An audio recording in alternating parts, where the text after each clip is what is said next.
Since its release in 2017, the Nintendo Switch has brought with it an abundance of new games, with some tossing familiar characters into unfamiliar genres and settings, and others starring gaming icons previously missing for decades. Naturally, some characters have obtained more installments than others on the console, with many of Nintendo's most popular acquiring yearly releases on the Nintendo Switch. Mario, as is to be expected, has already appeared in dozens of releases since 2017, Link has been thrust into worlds both new and old, and the Inklings will soon have 2/3 of their games present on Nintendo's latest console. Even Xenoblade Chronicles, a franchise that originally wasn't planned to be released in North America, has garnered enough popularity to gain an entire trilogy on the hybrid hardware. That being said, it should come as no surprise that Kirby, a similarly popular Nintendo character, has also been present in a multitude of recent releases. The pink puffball has made his way into the Nintendo Switch's library in some inexpensive, if not free, spin-off titles, such as the fighting games Super Kirby Clash and Kirby Fighters 2, which while providing little in terms of unique, expansive gameplay can certainly be entertaining, and installments with higher budgets, such as Kirby and the Forgotten Land, which provided an extensive three-dimensional world of unique locales for the pink protagonist to venture through. And with Kirby's Dream Buffet being recently revealed and soon to release, it doesn't appear that HAL Laboratories is afraid to place their beloved Kirby face-to-face with new and unfamiliar ideas.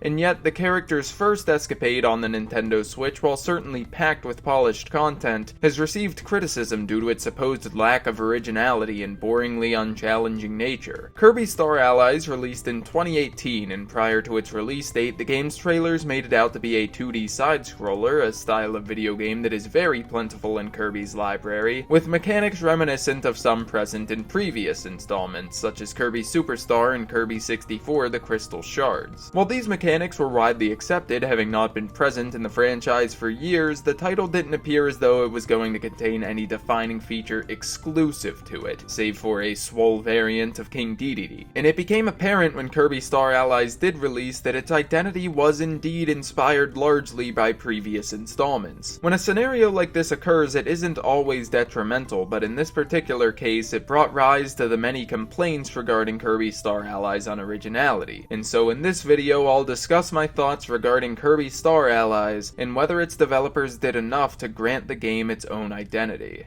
The title does, of course, have a few attributes unique to it, but many of the game's aspects are extremely reminiscent of Kirby's past adventures, with the actual gameplay being one of them. Kirby has retained his basic moveset that has been present since the series' inception, which consists of running, ducking, floating, and inhaling. His moveset is expected to be basic, however, as Kirby's more complex actions become available when he inhales a foe and obtains their copy ability. Most of the copy abilities present in Kirby Star Allies have been recycled from previous installments, with 4 of the 28 present in the title being new. The Artist ability debuted in this game, which grants Kirby a paintbrush and allows him to create statues and paint enemies which can damage foes. The Festival copy ability is new, but is very conceptually similar to Crash, an ability that's been found in many previous installments. Spider is perhaps the most unique new copy ability, allowing Kirby to create webs that trap his opponents, and Staff provides him with a long-ranged weapon that can be swung and bounced on. These new copy abilities can be fun to play around with and learn techniques with, but they're all to some degree very similar to previously existing ones. Because of this, Kirby's movement options and array of attacks, while certainly plentiful, aren't special in any way when compared to those of his past journeys. The same goes for Kirby Star Allies' array of levels, which while featuring some new settings, aren't particularly engaging in any way, especially when compared to those present in the protagonist's most recent three-dimensional adventure. The title does have many different gameplay modes, with a staple of the franchise reappearing in the form of the Ultimate Choice, which provides players with an onslaught of bosses that must be fought in succession. New modes have been introduced in this game, with 2 being short mini-games and 1, Guest Star Allies Go, providing a set of levels that must be traversed not by Kirby, but by one of the game's many friends. While none of these additional modes are particularly unique, it is worth noting that they were all available at the game's launch, providing Kirby Star Allies with a notable amount amount of initial content to be explored. Returning to the aspect of gameplay, it should be noted that Kirby isn't the only playable character in this game. As previously mentioned, the title has an extensive number of friends, which were introduced as Kirby Star Allies' defining feature. Friends, which are similar to the helpers present in Kirby Superstar, can be obtained by throwing a friend heart at most of the enemies and mini-bosses present in the title's many levels. Upon doing so, that foe joins Kirby and will fight for him or be controlled by a second player. Up to 3 friends can be present with Kirby at once, which can result in a chaotic mess of attacks and particle effects being present on screen. The ability to transform the game's foes into turncoats provides players with hundreds of potential combinations of attacks to utilize, but as mentioned, this concept has been applied to previous Kirby games, and with the main game being fairly unchallenging to complete, having 3 other characters attacking alongside the player only makes the game's difficulty more tedious. There are a few unique abilities friends can grant that weren't obtainable by helpers, those being friend actions, such as the friend circle and friend train, but these transformations only limit Kirby's available moveset and aren't present in most of the title's levels. Friend abilities are the final unique attributes that friends can bestow and are similar to the mixed copy abilities present in Kirby 64, the Crystal Shards, though less creative. While in the aforementioned installment, combining Cutter with Ice would result in the Ice Skates ability, in Kirby Star Allies, doing so simply results in the Blizzard Cutter. Friend abilities are very limited in their creativity when compared to Kirby's N64 release, with many of them simply being the initial copy ability but imbued with an element such as ice, water, or fire. Because of this, the power of mixing copy abilities, which many fans had been waiting to make a return, was brought back in a very underwhelming way. Despite Kirby Star Allies' lack of a distinct identity, with the few defining features it does have being recycled from previous installments and implemented in lackluster methods, the game's developers did do something notably well that isn't done in most recent Nintendo releases. To reiterate, on the game's launch date, Kirby Star Allies provided players with a story mode of an expectedly average length, 2 short minigames, a gauntlet of bosses that could be played in many different difficulties, and a variant of the aforementioned story mode that could be played solely by one of dozens of the game's friends. To explore this amount of content in full would likely take longer than it would to 100% complete Kirby in the Forgotten Land, and yet Kirby Star Allies continued to acquire free updates, complete with new friends in the forms of beloved characters from previous releases, which in turn expanded the roster of Guest Star Allies Go, new difficulties for the ultimate choice, and even a sub-game known as Heroes in Another Dimension, which came complete with its own story and collectibles. Despite being filled with a satiable amount of content upon its release, Kirby Star Allies continued to obtain new content in a variety of different forms, resulting in, only 7 months later, a fully updated release complete with dozens of hours worth of content for those who care to play it. At a period where Nintendo has consistently begun to release games with very little content with the promise of future updates that also add very little, Kirby Star Allies, though half a decade old now, and developed not by Nintendo but HAL Laboratories, serves as an example of what free updates should provide. More content to an already polished and completed game, rather than content that should have been present on a title's release date.